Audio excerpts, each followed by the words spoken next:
STOAR é a sigla de História, Interação e Sociabilidade em Tecnologias para Objeto de Aprendizagem Reutilizável.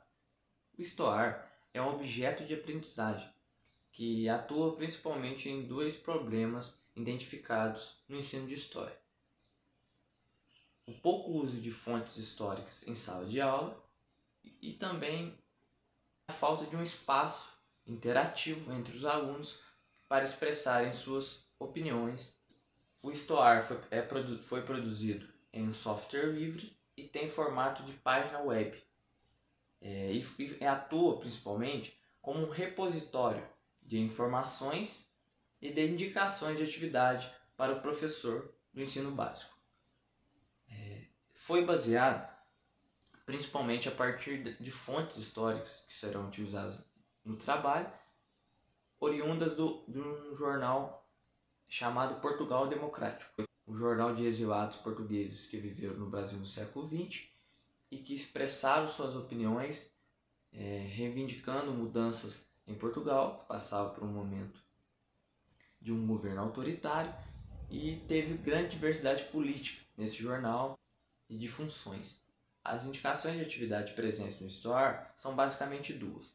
Primeiro, trabalho com fontes digitalizadas do jornal, fontes que foram selecionadas e organizadas em seções, e a construção de um jornal colaborativo que expresse textos dos alunos que refletiram sobre esses temas apresentados nas fontes e adaptaram e construíram textos para expressarem suas devidas opiniões, e que depois o jornal vai funcionar como um polo agregador de diversidade de opiniões, em que os alunos vão tomar conhecimento dos textos produzidos pelos seus colegas, coisa que não acontece nas avaliações, onde apenas há um contato entre professor e aluno, né? Então os alunos não têm conhecimento dos textos produzidos pelos outros. Apesar do jornal da ideia sugerida no STOAR, o trabalho com fontes digitalizadas, a melhor leitura e também a construção de um jornal online, né? Tem essa indicação. A gente entende a precariedade da educação brasileira ainda, né? Que muitas escolas não têm uma aula de informática adequadas, não tem número de computadores suficientes, né? E às vezes não tem conexão com a internet. Então, há a possibilidade de usar o STOAR de outra forma, por exemplo, imprimindo as páginas do jornal e levando para a sala, construindo o jornal à mão, ou em editores de texto que depois pode vir a ser impressos, né, pelo professor. Então, o uso das tecnologias, apesar de ser uma importante ferramenta, não é o ponto crucial do projeto. O projeto, pensando nessa usabilidade, é feito totalmente para ser também disponível offline e para ser utilizado dessa maneira.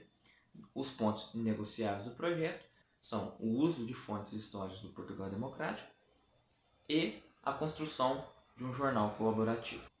Há, além disso, uma seção muito importante que se chama Materiais de Apoio e que foi feita principalmente para auxiliar o professor na elaboração das atividades e na escolha das páginas digitalizadas, né? Há uma indicação de temáticas, e isso foi feito por arquivos próprios, né? A gente fez em cada seção uma reflexão de cada página, uma indicação de temas, uma indicação de uso de cada página, além de outras páginas digitalizadas que podem auxiliar, que são páginas adjacentes, né? Para o professor se ambientar, porque a gente entende que é difícil um professor se apropriar de um tema que às vezes não é muito comum para ele, não é o seu tema de estudo.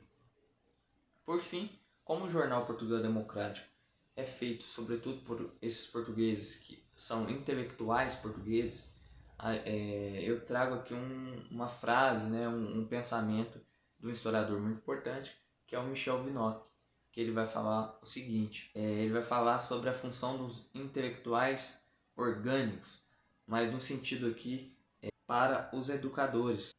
Ele diz que os educadores devem ser reconhecidos como verdadeiro contrapoder, ao mesmo tempo crítico e orgânico, no seio da nossa sociedade democrática.